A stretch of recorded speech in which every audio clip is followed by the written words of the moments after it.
राम। जय जय राम। सादर नमन परम प्यारे राम, परम पूज्य गुरुजन, परम दिव्य आत्माएं और आप सबके मंगल आशीष लिए परमेश्वर कारण कृपा करके अपने श्री चरणों में लेके आए हैं। उनका बारंबार धन्यवाद, अनंत अनंत अनंत बार धन्यवाद, अनंत बार धन्यवाद। गुरुजनों की अकारण कृपा से मन के रूपांतरण में वे लाते हैं अनंत कृपा हम पर, बहुत ही ज़्यादा। और कितना कुछ यहाँ पर हमें बहुत कुछ देते हैं, अपने श्री चरणों में बिठाकर बहुत कुछ देते हैं। सो उनका बहुत बहुत धन्यवाद, ओ बहुत बहुत धन्यवाद।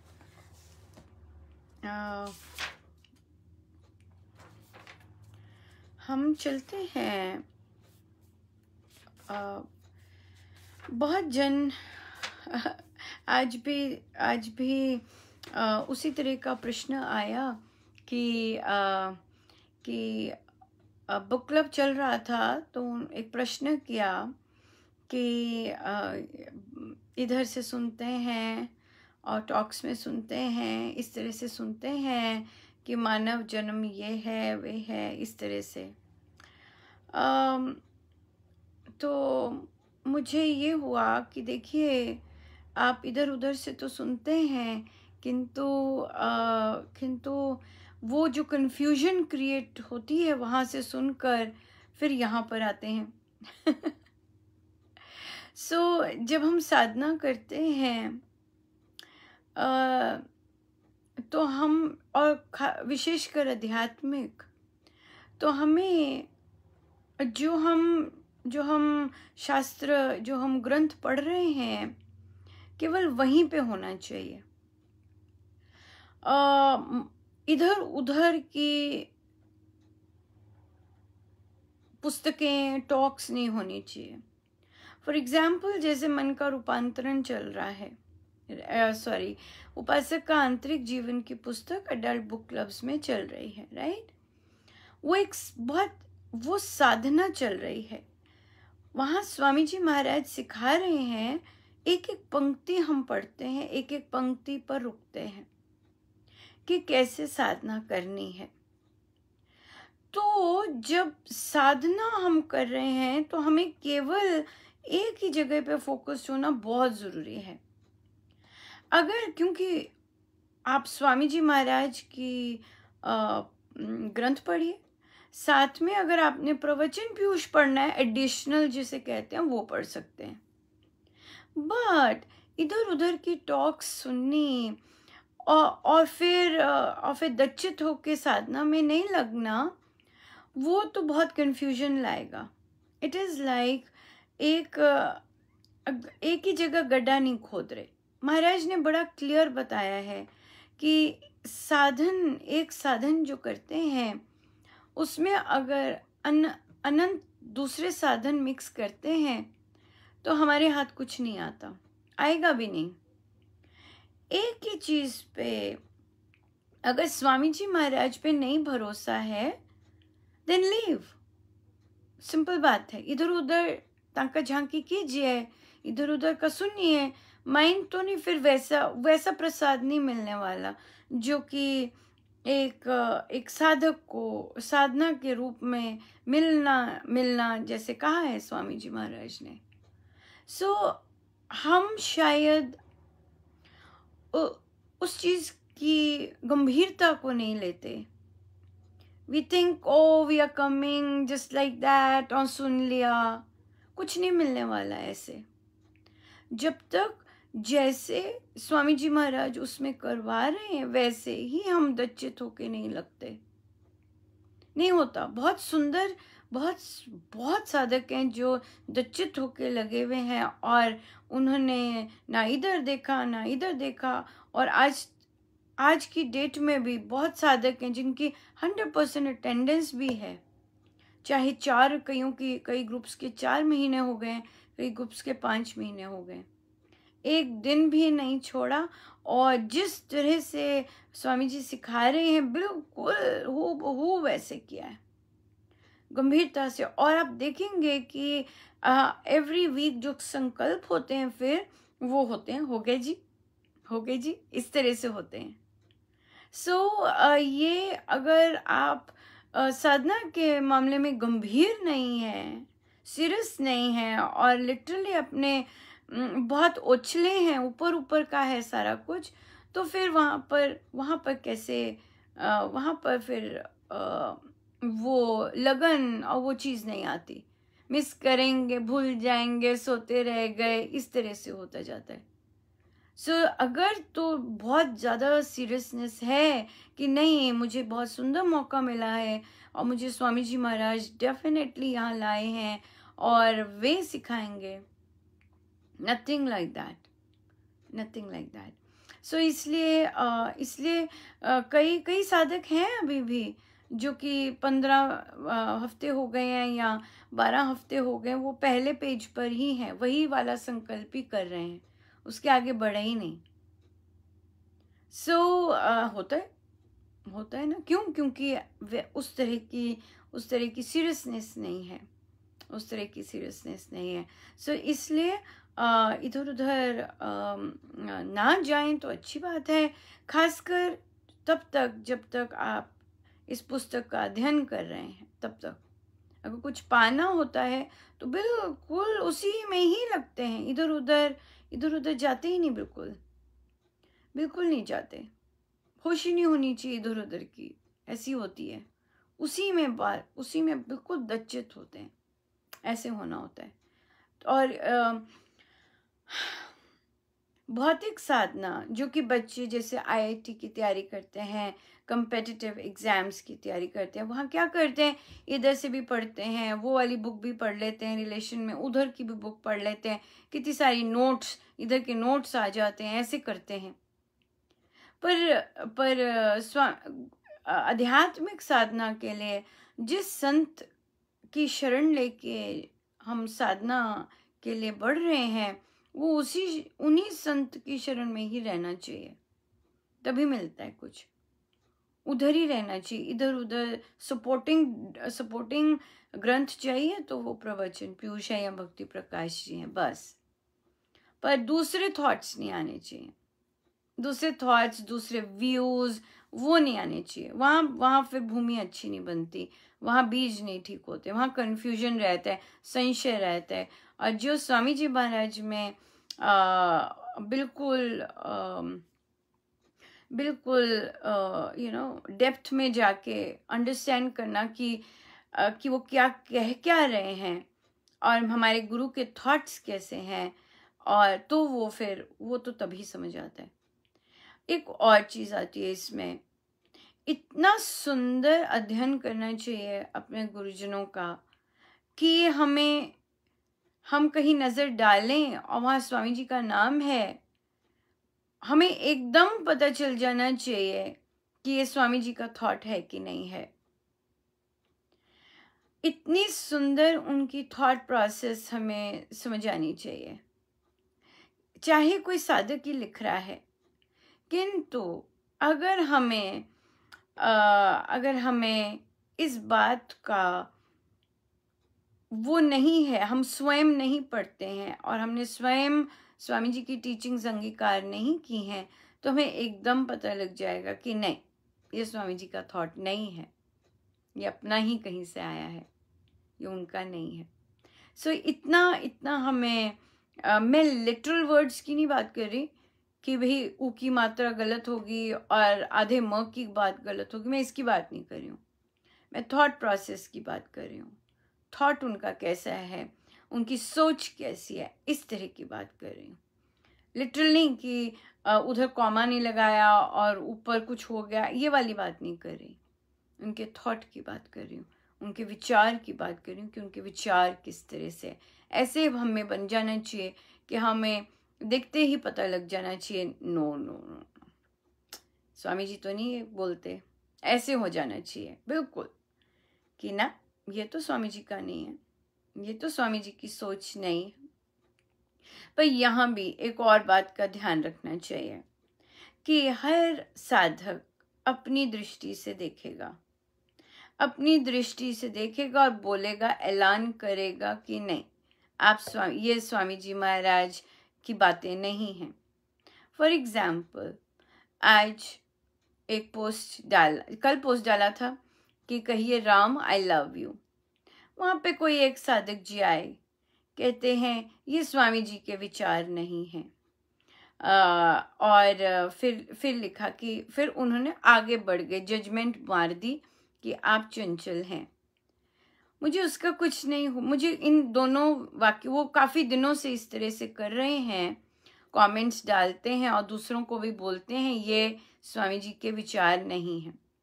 अब यहाँ पे मुझे मेरा रिस्पांस उनके लिए कुछ नहीं आता है, क्योंकि मैं जानती हूँ कि जिस तरह की सोच महाराज इधर दे रहे हैं वो हर कोई नहीं उसके वो अंगीकार कर सकता, उस तरह नहीं हो सकती।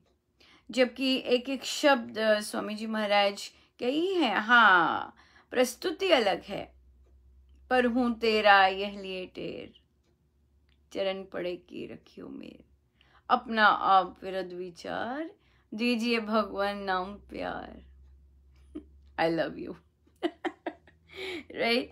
सो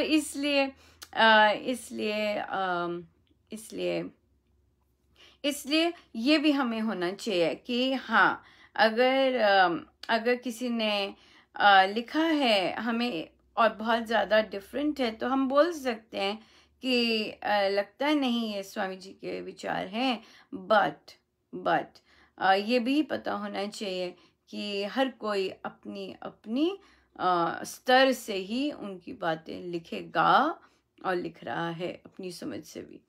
ये बहुत ज़्यादा इम्पोर्टेंट है। जैसे उन सादिक जी ने मेरे साथ डेमोन्स्ट्रेट किया, पर मैंने उन्हें बोला, मैंने कहा कि मैंने कहा कि आपको किसने कहा है कि मैंने पवित्रता का, मैंने धन्यवाद दिया उनको कि सही बात है, हम लोग तो सीख रहे हैं और महाराज ने तो हमें आदेश दिया है कि आखिरी पल तक ये नहीं सोचना कि मेरे अंदर शुचिता आ गई है, आखिरी पल तक नहीं सोचना। क्योंकि जब हम सोच जाते हैं, महाराज कहते हैं कि ये जो चीज़ें हैं ये कभी भी आ सकती हैं, कभी भी भूमि बन सकती है, तो आखिरी सांस तक नहीं मानना कि हाँ जी हो गए, ऐसे नहीं करना। करते रहना है अपने आप को इम्प्रूव, ये उनका बहुत बहुत ज़्यादा सॉलिड है। तो उनको धन्यवाद दिया कि हाँ अच्छी बात है, आपको दिखाइए। और पर मैंने उन्हें कहा कि आप आपको किसने कहा कि मैंने पवित्रता का सर्टिफिकेट लिया है कहीं से? मैंने कहीं नहीं लिया। मैं तो अपनी पुस्तक लिख सकती हूँ अपनी नेगेटिविटीज़ या उसके बारे में, मुझे उसके बारे में बात करते हुए भी कोई ना झेप होती है, ना ही मुझे गड़बड़ होती है या इस तरह का सोचती हूँ। ये बहुत देर से मैं कर सकती थी, अपनी अपनी अपनी बुराइयों की चर्चा और उसका व्याख्यान बहुत सुंदर कर सकती हूँ, मुझे उसमें कोई लज्जा नहीं आती करने में, और लिस्ट भी बहुत सुंदर कभी भी तैयार हो सकती है। पर हाँ, मैंने तो नहीं कोई लिया, कहीं नहीं लिखा मैं पवित्र हूँ या मैं शुचिता हूँ, नहीं, मैंने तो नहीं लिया। और पर उन्हें ये कहा कि आपको पोस्ट तो पसंद नहीं आते, पर आप आते ज़रूर हैं बार बार, शायद इसीलिए उसी चंचलता की वजह से ही आते हैं आप बार बार, क्योंकि पोस्ट तो आपको पसंद नहीं आते।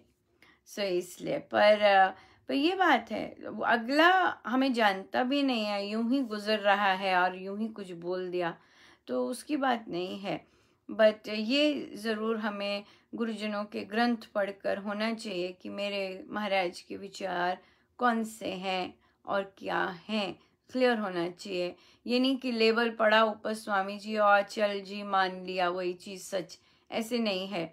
क्योंकि हर का अपना व्याख्यान अपनी दृष्टि से होता है, और हमें खुले रहना चाहिए, सजग रहना चाहिए कि अगर हम किसी के थॉट्स पढ़ रहे हैं तो वो स्वामी जी से मिलते हैं कि नहीं मिलते। ये बहुत ज़रूरी बात है, बिल्कुल अलग से नहीं होने चाहिए। बहुत बढ़िया। सो आइए हम आगे चलते हैं। एक और चीज़, आनंद आता है, पोस्ट जाते हैं, पर एक चीज़ हमेशा हमें स्वामी जी दिखने चाहिए, हमें गुरुजन दिखने चाहिए, हमें अनुपमा नहीं दिखनी चाहिए। वो वहाँ गड़बड़ हो जाती है, क्योंकि मैं भी सीख रही हूँ। मुझ में मेरे अंदर जो प्रेरणा आती है, जो महाराज से या महाराज की कोई शब्द बहुत सुंदर अच्छा लगता है, या फिर जो महाराज ने लेख लिखवाए हैं वो पोस्ट होते हैं, ये सब महाराज करवा रहे हैं। कोई नहीं कर सकता खुद से, मैं भी नहीं खुद से, कोई भी नहीं कर सकता। ये स्वामी जी महाराज गुरुजनों की इच्छा से हो रहा है। सो इसलिए प्रशंसाएं गुरुजन की हो सदा, और सदा सदा उन्हीं की जय हो, उन्हीं की सदा सदा जय हो। बस उन्हीं से आनंद आए कि महाराज कितनी कृपा कर रहे हैं, अपने श्री चरणों में बिठाते हैं। That's the important thing and that's what matters, right. हम सब आनंद लेते हैं, कितना प्यार देते हैं। सो इसलिए हम सब उनके श्री चरणों में रहें और सब देखें, है ना। ये बढ़िया बात है।